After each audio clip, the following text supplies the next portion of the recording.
back to the chatty chairwoman. So, Married at First Sight. The episode really leaves me wondering, will anyone win on decision day?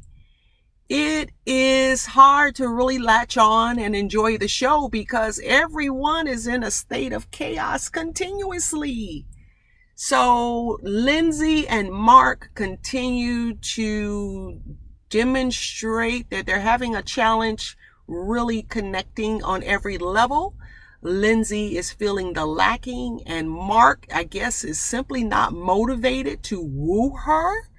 So she tells Mark of all of the things she wants from him and that she feels like he's not wooing her. And he says off camera in his confessional that he will woo her in the right time. He suspects that she's accustomed to guys who really cater to her and pursue her, but he will do it at the right time. And then Lizzie says in her chat with the girls and in her confessionals that she wants to be wooed. She needs to see that he's actually interested, that he can bring more to the table. I guess she wants to know, can he be exciting? Because Lindsay is a lot, so she needs someone who's a lot. Someone who is laid back is not going to satisfy her long term, especially not for a marriage. So they continue to go back and forth with their challenges and their struggles. And when they were sitting there with Dr. Viana, I said to myself, is Lindsay a little drunk? Does she have a little bit to drink? Because she seemed very unfocused, out of it, all over the place. So maybe that's something she has to work on for sure. And that's maybe why she's so off the rails sometimes. So we will see if something can be done before decision day, whether they both will determine how to make it work. Because I said before, I think Lindsay would be good for Mark because she will bring him out of his shell. But she is showing us every single episode that she needs more from him. And he simply is not giving her more. But she has to understand he's pretty a basic guy, a laid back guy, make no waves guy. So that's probably who he will be for the duration. But he does have the characteristics of wanting to please her, wanting to make her happy. So if that is always a factor in his behavior, then they can make it work. I'm still going to say I think she's good for him. I think sometimes she makes a lot of very inappropriate comments. I don't know how you rein that in, if that's her personality, but they are over the top, embarrassing. And for someone like him, that is not an attractive characteristic. So I don't even know if Lindsay can control that part of herself. I really don't. So moving right along, Noi and Steve continue to get along. They continue to mesh very well. Of course, they're attracted to each other. They've already said they love each other.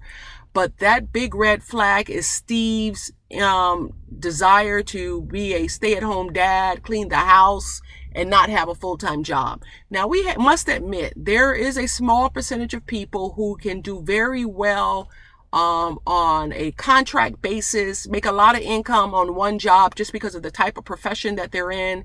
I'm assuming that is who Steve is, but if you have a wife who wants the traditional family operation, then she will never be comfortable with him doing consulting or working when he feels like he is ready. Because I just believe if he was able to take off 4 months and travel, he has really saved his money. He's done well financially for himself.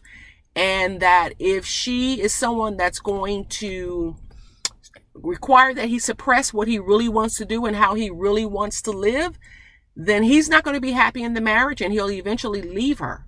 So he really has to figure out if that's what he's willing to do, go have a full-time job. His dad mentioned it early on.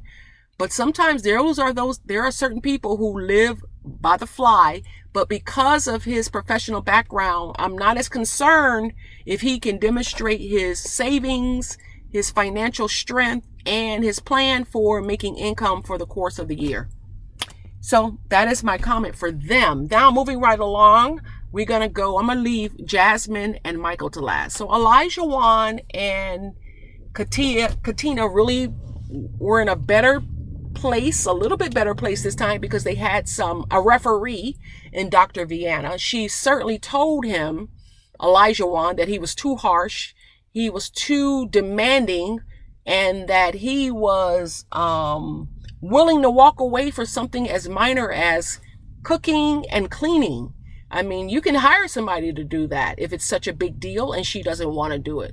That seems like it could be resolved, but he really was sticking it to her in terms of he didn't think that she was wife material. And I mentioned it last time that he felt simply that she was lazy, and he just didn't want to use the word, but that's clearly what it is. And he used that negative to attack her in terms of, and from what he shared in their chat with the doctor, and to get her to react, to demonstrate some emotional connection, to demonstrate some interest in the marriage, to demonstrate that she wants to make it work and that she's all in, which is not a very good tool. Instead of him just communicating that he's afraid that she's not all in, he attacks her personally and demonstrates that her quote laziness is an indicator that she's bored and not really excited about the marriage.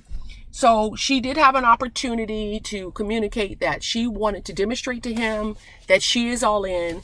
She wants the marriage to work. And then they had the little scene where they were, trying to become more connected. So I wanted to jump on over to Jasmine and Michael. So Jasmine is a teacher. Oh my goodness. I would not want her to teach my child. She's too intense. She's not bubbly. She's very strict. She's very mean. She won't let him get a word in edgewise. So for me, all negatives. And I know I've been saying that Michael was not ready for marriage, but honestly, I don't think he should stay with her because she does not make him shine. She does not uplift him. She does not encourage him. We all know that men like to be encouraged. And that constant bickering, oh my goodness, he cannot even get a word in. And they were still talking about such basic stuff. Remember I said they're still in the get acquainted mode.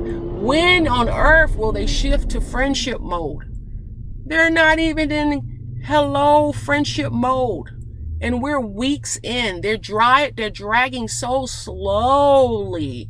Oh my goodness. And Miss Jasmine she's hard to bear. I think she's driving him out of his mind. She simply won't hear what he has to say. She is so prepared to respond. She refuses to listen to him. They will never grow because she's not a good listener.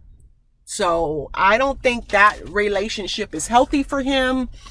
Even you couple that with all that he's been through, Jasmine is just not it. She's not nice. She's not nice to him at all. She's stuck. And they keep having these sessions, and I don't see them really making a change. They still seem like they just met. So those are my comments. We'll see how they pan out. Thank you for stopping by.